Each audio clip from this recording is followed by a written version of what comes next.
Hey guys, what's up? I was thinking that I just wanted to record an off-the-cuff video today about something I've been seeing on Twitter, and that was a lot of disrespect that Super Saiyan 1 had been getting ever since Gear 5 Luffy happened. And I'm not taking anything away from Gear 5 Luffy. I think that it's a cool transformation, and I think the impact it's having on the story is really cool, but people are tearing down Super Saiyan 1 in an effort to make Gear 5 Luffy seem cooler, which I don't think we need to do. I think you can talk about something's merits on its own without needing to have another thing get torn down.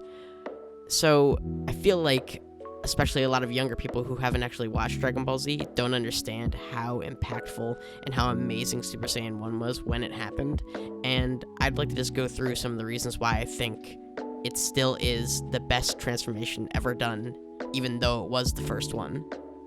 The first thing I'd like to bring up about why it's so good is the build-up towards the transformation. Now, even from the Saiyan saga, there are mentions of a transformation that a Saiyan can go through, and that especially on Namek, almost the entire arc is Vegeta saying about if he is a Super Saiyan, if Kakarot can become one. It's such a good way to make you really believe the transformation and give credence to it in the story. The longer you hear about it, the more you feel like it's something that really is important and you want to see it. As you're seeing Frieza beat up Goku and Vegeta and all the Saiyans, you're thinking like, they can go Super Saiyan. I know they can. And especially Goku, you're sitting there and praying that he does because all of his friends are dying. It's getting worse and worse and worse. And then when it finally happens, you feel like you earned it because for so long you've been waiting for this transformation. Now, a transformation doesn't have to have a huge buildup. There are some transformations that are cool just because it's a new power you didn't see before and they beat the villain up with it. But I really do think that with how much time you had to wait for Super Saiyan, it gives this credence to it and this power that you feel like it is the legendary Super Saiyan. You feel so much weight behind those words, and seeing everyone's reactions and the world breaking around it, it's such a cool moment that you earn through the story. Another thing that is so great about Super Saiyan is the sequence of events leading up to the transformation. Now, I'm not talking about all of Namek, because while I think the arc does a good job building it up, I'm more talking about the events that happened directly before the transformation. The Spirit Bomb happens, and you think, Frieza's done. Everyone is celebrating, you feel this sense of hope that they're finally going to leave this place, and then it's all ripped away as you see Frieza come back. You feel like if that wouldn't kill him, nothing can. You just feel so hopeless seeing him there. And then to add injury, Krillin is killed. You see Goku's best friend thrown into the air and blown up like he's nothing, and it leaves you with this feeling of shock, hurt, and just complete and utter hopelessness. And then in that moment, you see Goku feel the same thing, but then it rises to an anger and rage, and you see him start to shake with anger and start to change, and you just feel like it's happening. Something is happening. It's such a great way to make you feel every emotion that Goku is feeling. I think that a lot of transformations will have an emotional reason behind them, but I don't think the stories do enough to make you personally feel the emotions that the characters are feeling. I think that if you actually can make the person watching feel what the character is feeling, the transformation will feel that much more earned, rather than just feeling like something that is pulled out of nowhere because the main character is feeling sad. The third thing that I think is so impressive about Super Saiyan is that it created almost all of the tropes on how you're supposed to look from a new transformation. Now, I don't think I have to tell you how iconic Super Saiyan 1 is. I mean, you look at it and instantly you know where it's from, what it is, and exactly what scene it happened in. I mean, it's Super Saiyan. The blonde hair, the, torn off gi with the blue shirt, everything about it, you just know exactly what it is. It's the fact that Goku goes from having black hair to gold hair is such a good color inverted look to show how much more powerful he is. The green eyes is such a cool choice to also show in his eyes how powerful he is. Everything about it is iconic and cool. A lot of other transformations since then have taken notes from that and had their main character have a new hair color, had them have this aura, but once again, everything came from Super Saiyan. And not only did it create these things, but it created them so well that it spawned every other iteration after it to almost copy it.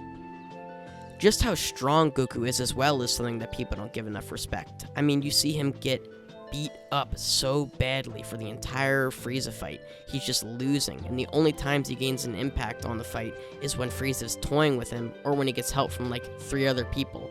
So to see him toying with Frieza almost, and making a mockery of him, slapping him around, slashing away his laser attacks, taking a hit to the head, which is one of the coolest moments, by the way, just to show that he can take it, is so cathartic. You feel like Frieza is now on the lower foot, and then even when Frieza does get another power-up, you never feel like Goku is really in any danger. He's still toying with him. I mean, he turns off the transformation and tries to leave him. That's how much power he has. He knows Frieza can do nothing about this. So you feel everything you're supposed to feel in terms of the power and weight he has.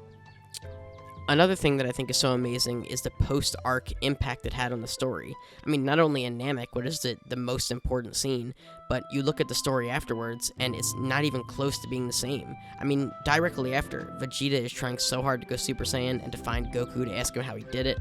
All of the characters know how powerful Goku is in comparison to how he was before. I mean, Dr. Gero, with his plans for the androids, didn't even know about Super Saiyan, so now his plan is starting to whack. There's so many cool things they do, but beyond that, on a meta level, now Super Saiyan was it. Every character that was a Saiyan was going to get a new transformation, and that was going to be how the arc was won. Now, whether or not you think that's a good thing or not is separate, but you can't deny the impact it had in the world, that it basically creates the Super Saiyan show. You need to be Super Saiyan and have any impact than every character does. The final thing that I think is so important about it is the fact that it was the first to do it. And I know I've said that a few times before this, but I don't think it can be overstated that making a genre of shonen, which Akira Toriyama did, and then having the forethought to realize that a transformation was necessary to make Goku stronger, and not only pulling that off with the build-up and the moment it happens, not only creating an iconic design with it, and giving a cathartic end to a villain that millions hated. He did this all with no help and no previous idea of how to do it. Nothing against My Hero Academia, Black Clover, One Piece, all of these series are very good in my opinion, but almost all of them take directly from Super Saiyan and how they do their power-ups. Because why wouldn't you? It's such a great method to use to make your character stronger. You build them up, and then you finally release that power, and it's believable. The final thing I want to say is that all I really want from people watching this is to give Super Saiyan 1 a little more respect. I have no problem if you think that Gear 5 is better, if you think that any of Ichigo's transformations of Bleach are better. I just would like you to give credence to the fact that without Super Saiyan, these series would not nearly have as good of a plan on how to create a cool transformation, and also, they might not feel inspired to make their series. I mean, you look at how many people were inspired by Dragon Ball, and how even manga authors now, like One Piece's author, feel like it's still the best one. There's got to be something there that it's worthy of respect from the best people in the industry, and I just want people to understand that.